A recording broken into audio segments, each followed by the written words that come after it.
Hello, I'm Dave Grossi. They've been called America's greatest generation. Young men, some as young as 15, who put aside the most formative years of their life to help defend freedom during World War II. Years that should have been spent going to baseball games, attending college, going out on dates, but instead they willingly put their lives on hold, put on a uniform, left their cities and towns for parts unknown, in essence saved America from the tyranny that was spreading across Europe and that had indeed come home on December 7th, 1941. This is their story.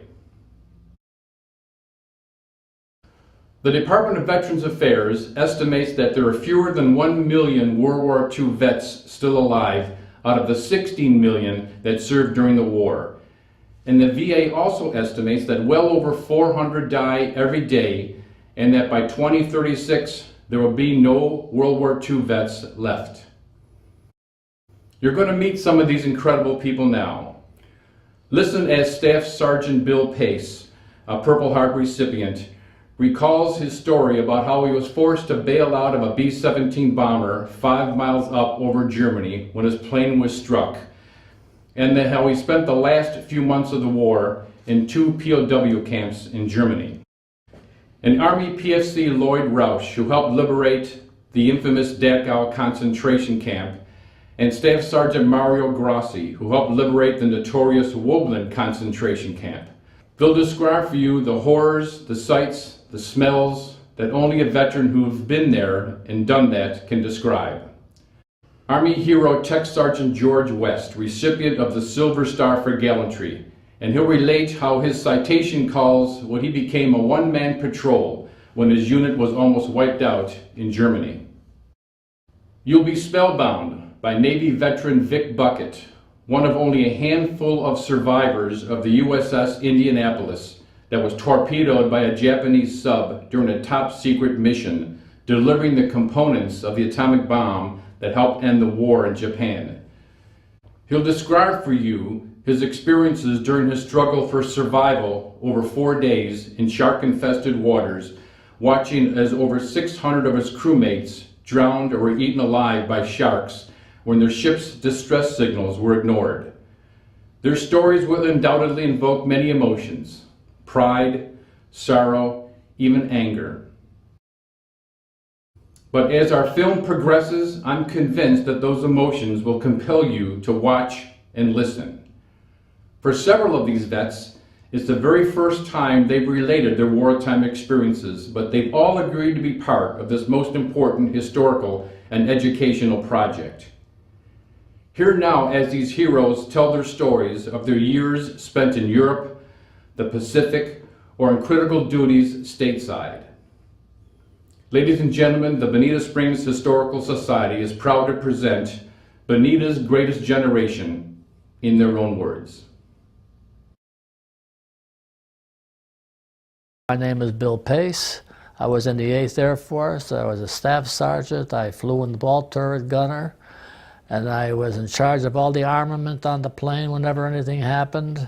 The bombs also, if the bombs ever hung up, I had to go into bomb bay and kick them out. And I enjoyed every minute of the Air Force, and anybody who was looking at it, thinking about joining, go into the Air Force.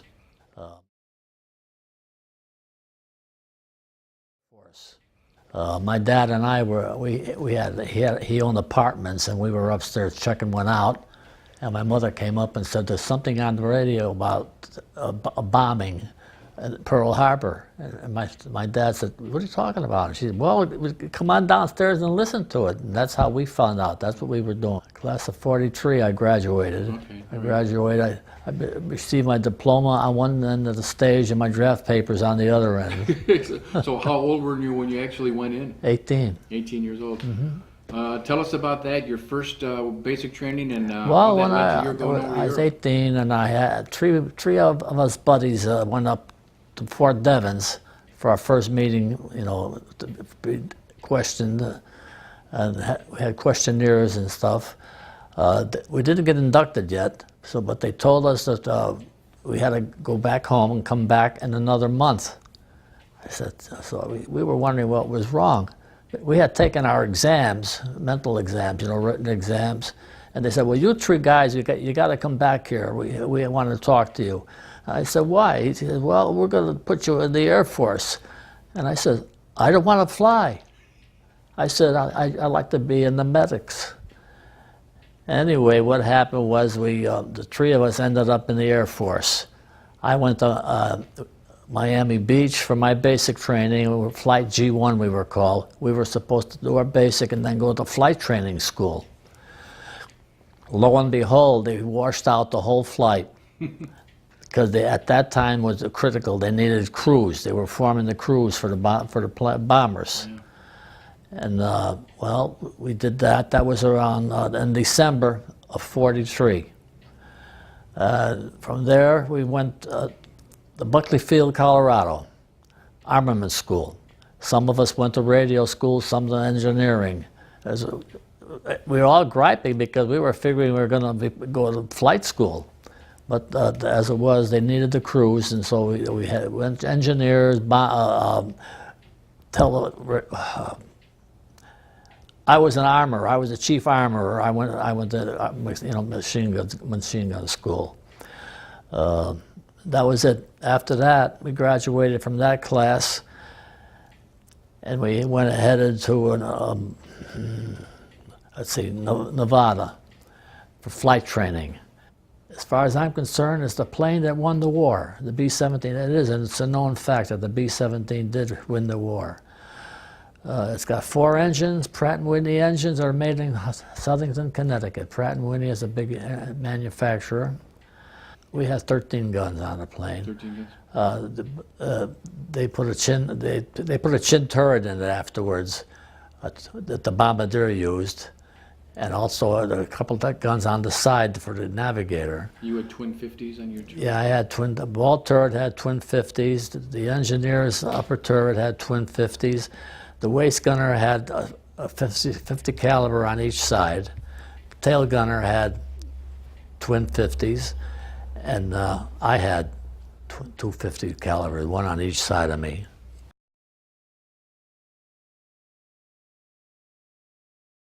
They finally said, you guys are going to pick up a brand new ship and fly it over to England.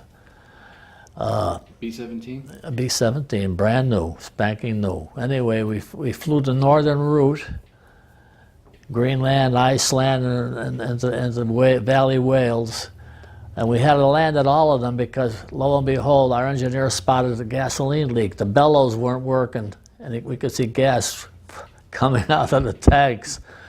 And from there, we went to Iceland. Iceland wasn't bad, and then we ended up in Valley Wales, where we left our plane, and we stayed there for a few days, and then they brought us all out to the 390th Bomb Group.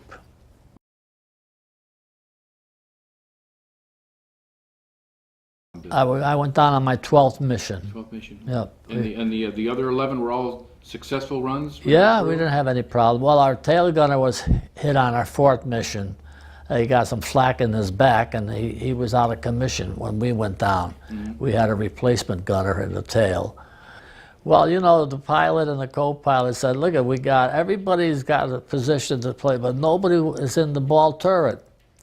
I said, I'll take it. I volunteered to do the ball turret. Oh, okay. And they said, how the hell are you going to get in there? You're almost 6 feet tall.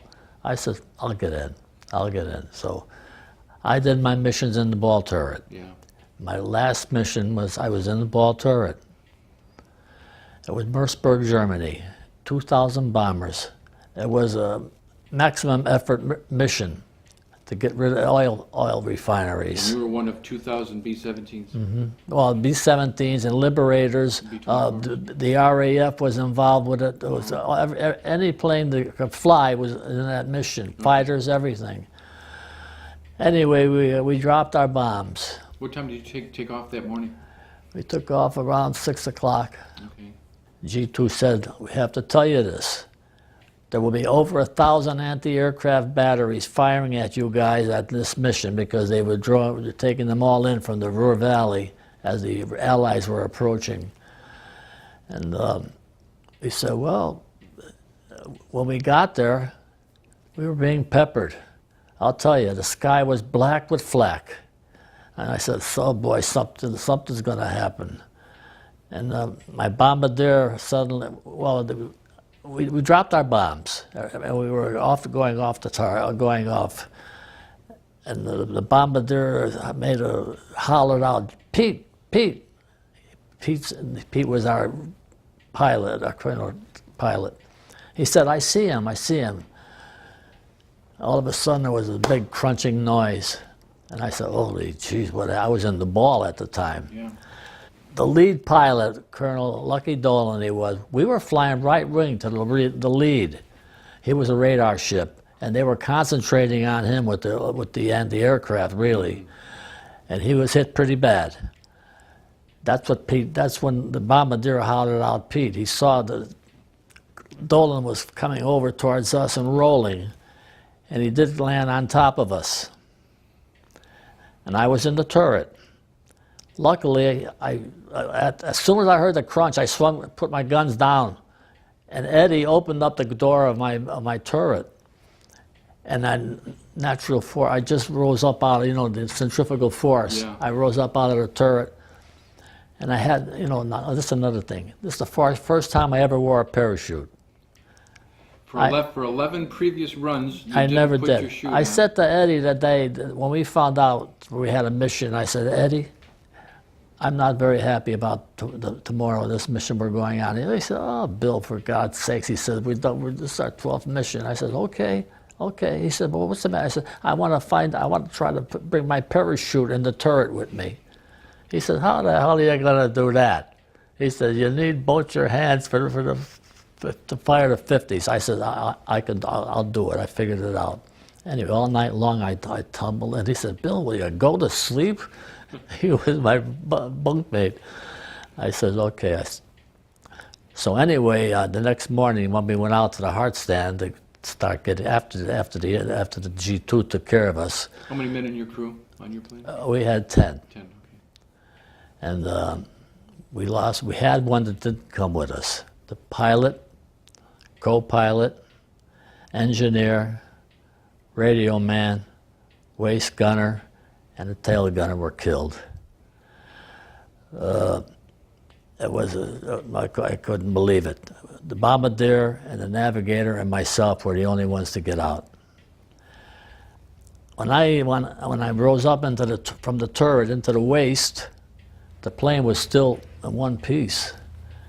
I had my chute with me, and it was dragging because I had cut the riser strap so I could get it in and cradle it on my arm. Anyway, I was dragging, and I was on my back, and I didn't know what to do because there was no exit. And all of a sudden, the plane broke in half. I was able to get out that way. Eddie, I was aware of somebody pushing me, and it was Eddie. He didn't have a chance. He didn't have his chute or anything, so he was pushing me, and that's the only thing I remember. And then all of a sudden, the plane was going down this way, and all of a sudden, it twisted, and I rose up out of it. And again, centrifugal force. You're 30,000 feet. Yeah. Right. And my parachute was dangling there also. Anyway, I got free of the plane. I started falling. I didn't have a walk-around bottle either. You know the walk-around bottle, oxygen. I said, I'm at 32,000 feet. I bailed out, and I'm falling. Now I'm trying to put my parachute on while I'm falling. And actually, that's what saved my life. The fact that I was falling, free falling, up in the atmosphere there. I had no lack of oxygen, but I didn't pass out because I was falling so fast. What is it, 120 miles an hour, right. Free fall? 6 miles up. Yep. Yeah. And finally, it didn't get the chute on. The buildings and trees and everything were getting big. So I said to myself, Bill, you better pull the ripcord. And I pulled it, and it held, and I was dangling, one strap, that's all. Yeah.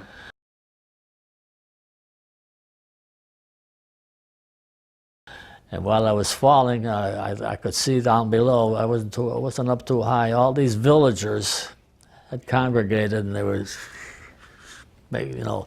And there was one of them there. When I landed in, the wind pulled me through this farmer's yard, and he was bitching and moaning. And this one guy was egging them on. He had a rifle.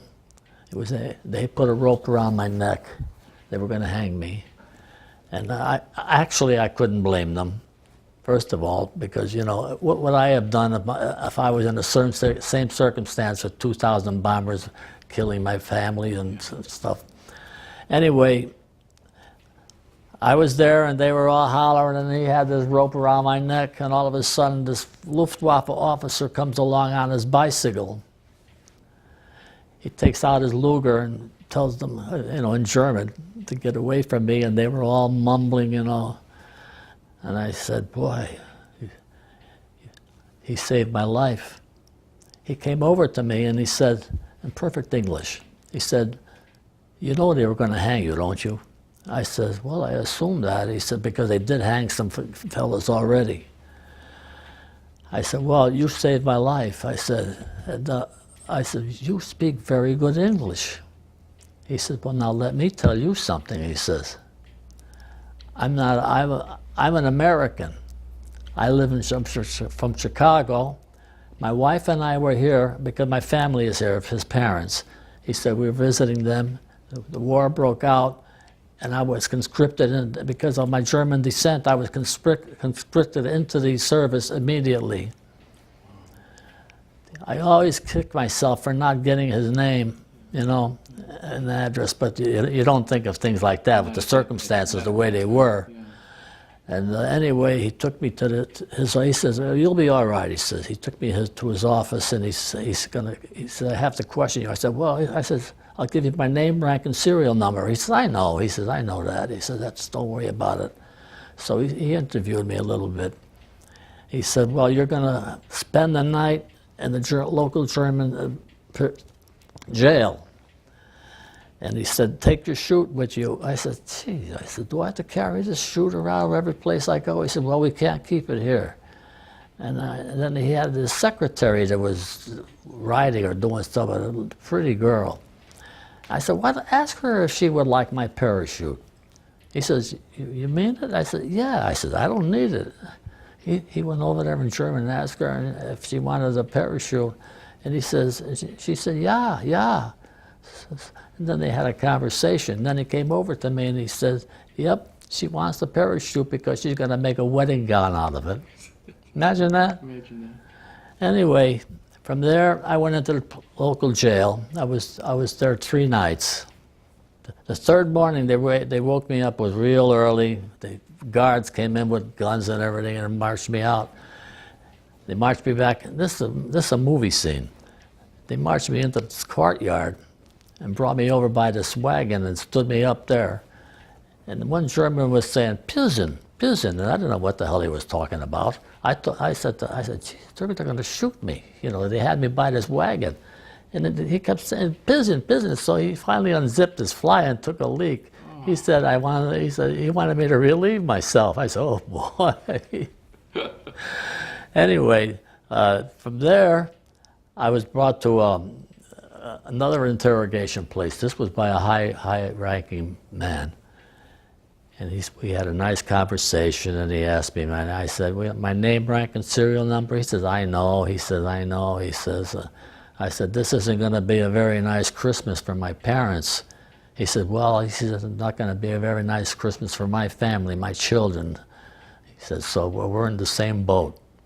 When I was going to be interrogated by this high-ranking, whatever he was, I saw the 2 of them. I looked at them and they went. I knew that they were alive anyway, the bombardier and the navigator. So that made me feel good. Yeah. And then I later found out that the rest of the crew they were all killed. They all went down with the plane. Yeah. From there, they brought me over to Frankfurt on the Main, to Dulag Luft.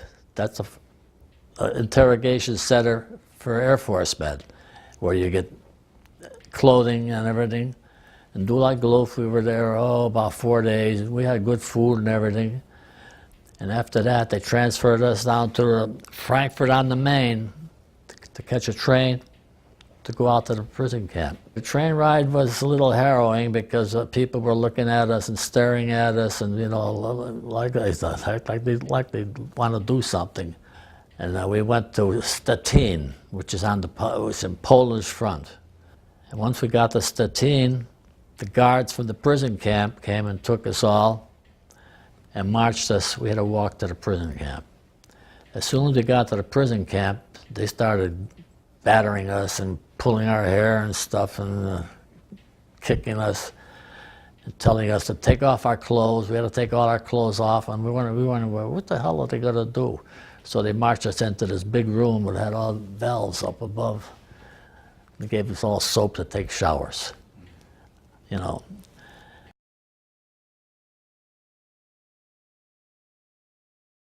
So they brought us to Barth, Germany, which is on the Baltic coast. Stalag 1. That was an officer's prison camp. Hubert Zemke, Colonel Zemke, with American War Ace, was in charge of the camp. And we met him, and he was pretty good. And also Gabby Gabreski. Have you ever heard of Gabreski? Gabby Gabreski? Yeah, well, he was another famous fighter pilot. We met him. He was there. I was a prisoner 6 months. 6 months. The night that we were free, the day before, the mayor of the city came up and surrendered the city to Colonel Zemke. That made us know, we realized then, because we could see this from where we were. At night, we can hear and see the siege of Berlin. And then a little while later, we learned that the mayor had taken his family and children for a picnic. We were right on the Baltic coast, the beach, and he killed them. He killed his children and his wife because they were so deathly afraid of the Russians, because the Russians were payback for Stalingrad. That was the big thing. Anyway, the Russians came out. They came in with tanks and everything and knocked down all the guardhouses and barbed wire and everything. And they brought in food to us. Food on the hoof. Livestock, cattle, big, huge rabbits, goats and sheep. And they told us that was to eat. They had their women with them, the Cossack women on horses. They were following, the women were following the troops.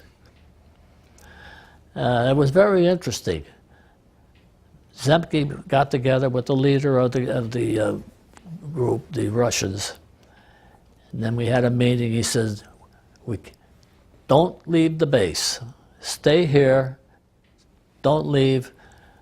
They want us to stay, and we have representatives too. You know, we had a group, and they found out that we were going to get flown out by B-17s. They were going to come in from France to pick us up at the airport. There was an airport right there. Meanwhile, we were all enjoying things. We were allowed to go into the town. We spoke to people. I had a holy thing on my neck, you know, and a lot of the women said, "Oh, Catholic," and they, you know, and they were friendly with us. In the city, there was a tower, a church, a big church with a big tower, and it was built by Martin Luther. That's how old it was. I said to the guys, I said, you know, when this damn war ends, or when we get liberated, I'm going to go and I'm going to climb up into that tower. They said, Bill, you're crazy. Supposing there's somebody in there and they kill you. I said, I don't care. I said, I made a pledge that I'm going to go up in that tower and look out and wave. I said, now I'm going to go down. I told them I'm going down to that tower right now. I'm going to walk into the city and I'm going to go into the church and I'm going to go up into the tower. I said, now you guys watch for me because I'm going to wave. Well, they did have the B-17s come in. They flew us to Le Havre, France. And it was like a rehabilitation place and a place of sending us back to the United States. But we were there about a good week. Now, you had lost 50 pounds. Yeah, in the well, POW. that's right. And so they, throughout the whole camp in Le Havre, Camp Lucky Strike, they had these 50-gallon drums of what the hell is it? Milkshakes. All with vitamins in them and everything. And they gave us all mugs. They said, drink this stuff, and we all drank it, you know. And,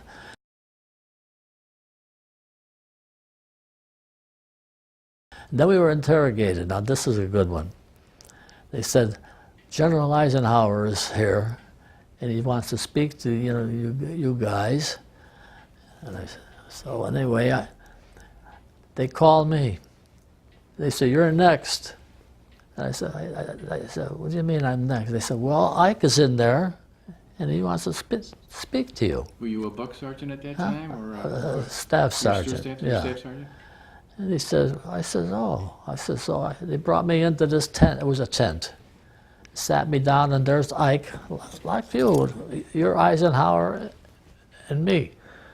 And I felt so honored. And he said, oh, where are you from, son? And I told him, he said, what did you do? I said, I was a ball turret gunner on a B-17. He said, oh, he said, boy, that was quite a position. He said, well, you know, son, don't worry about it. We're going to get you home as soon as we can. And they did.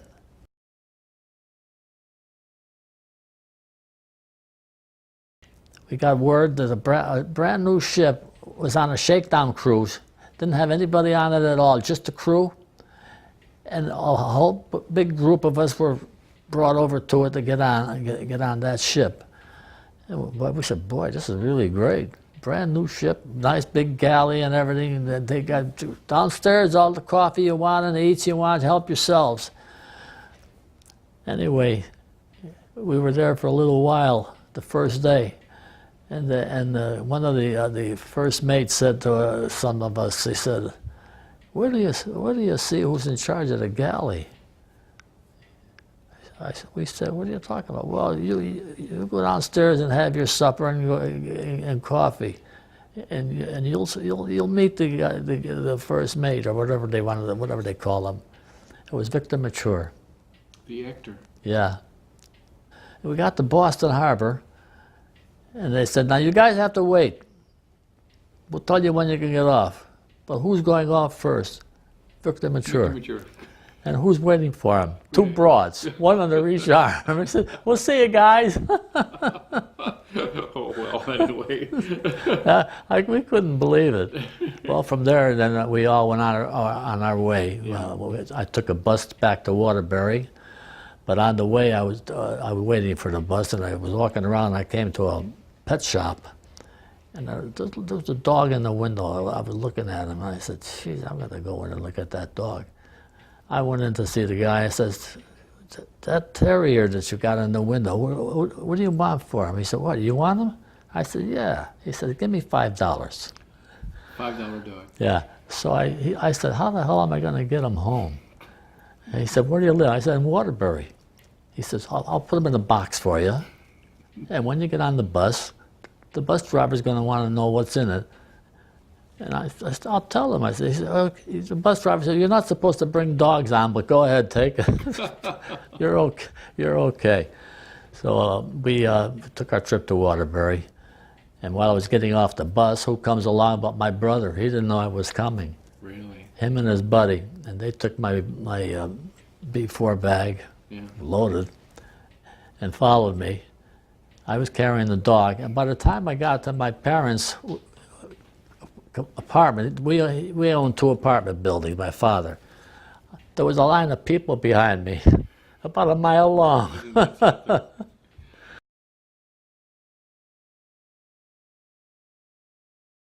Oh, I got a little flack. I didn't even realize that I did. And then I went to what the hell was the doctor's name? He was a famous doctor, too, in our prison camp. Anyway, I told him there was something wrong with my back, and he said, oh, you got a little piece of flack in there. But he took care of it, cleaned it up. But through the years, I used to get a lump coming up, and there was another piece of flack working its way out. Oh, boy. Yeah. And that was about it. Yeah. I got banged around when I bailed out, but that was about it, except that I was mauled by the civilians. Yeah, yeah. I really took a beating there. And we had one guy in our prison camp. Big stoop, they called him. He had to stand almost 7 feet. He had hands like hams. Well, he enjoyed punching the guys and pulling their hair and kicking them.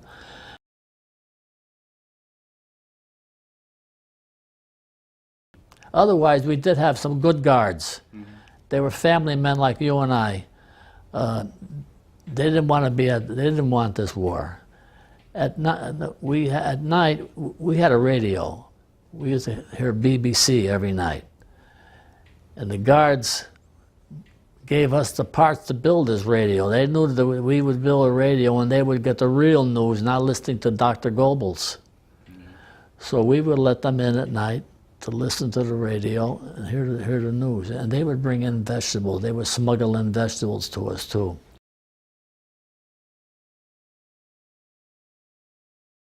The director of the city parks was a good friend of mine, Bill Derwin.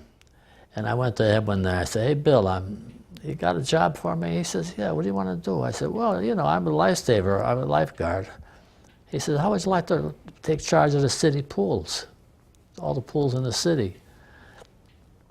I said, "Yeah, that's okay." He said, "Well, you can stay at the Hamilton Park pool. That's your base of operations." He says, "But you can walk around, drive around to the other pools and check them out, see how they're doing." So I did that for a while. And then one day I said, "Bill, you know, it's a good job, but I got to do something better than that." So my father had a job in the Bristol Babcock Company.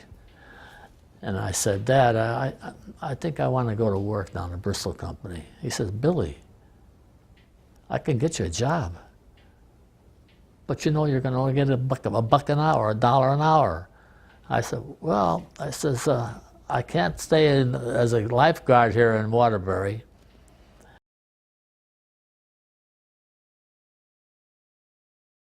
Custis Green was our bombardier. He moved to Hawaii, and we've been in contact, Christmas cards and stuff. He came to a couple of our reunions. Our navigator, for some reason, we never heard from him. He just, Ray Lubinsky, he just disappeared. Nobody knew anything about him. And then one day I was reading a POW manual. I get one every month, and I always read names of people that died. And I came across his name, Ray Lubinsky, passed away. He had moved to Texas. He was originally from Michigan, but I think he had a daughter that lived in Texas, and he moved there.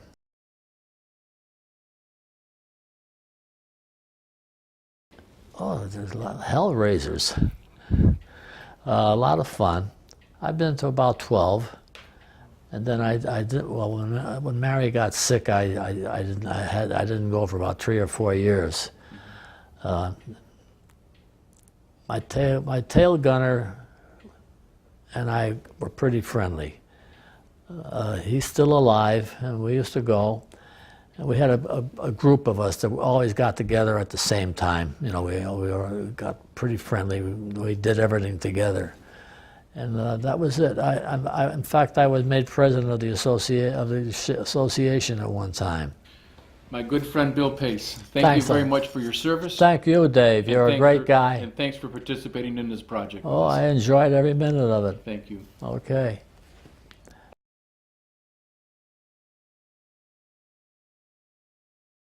A few years back, I received a phone call. I answered it, and the person on the other end said, "Wilhelm?" I said, "Well, I'm William." He says, "Well, you're Wilhelm." He says, "Did you fly a B-17 November 30th, 1943, over Merseburg, Germany, and bombing the oil refinery?" I said, "Yes, I did." He said, "Well, I was working there that day," he said, "and you destroyed it." He said, "Really destroyed it? What, 2,000 bombers?" Yeah, I guess. And I said, "Well, I'm sorry." He said, No, don't be sorry." He said, "I'm happy that you did that." He said, "Because that brought the war closer to the end." Isn't that amazing? Yeah. Oh my Lord. Yeah, and how did he find you? How did he track you down? There was 10 people in your paper. crew. He looked up William Pace in the newspaper, you know, Bonita Springs, and Yeah. he did. He just dialed the number, and that was it. He tracked you down. Wilhelm. Okay. One day at the prison camp, there was a lot of commotion, you know, and all these cars were coming in through the gate. And we all said, what the heck's going on? So we all went out there, and there was Max Schmeling Really, the boxer, on a tour. the German heavyweight champ. Yeah, on a tour. He got on, he shook hands with the guys and everything, you know. He was actually touring your prison camp. Yeah, he was a what do you want, a goodwill ambassador or something, yeah. Isn't that amazing?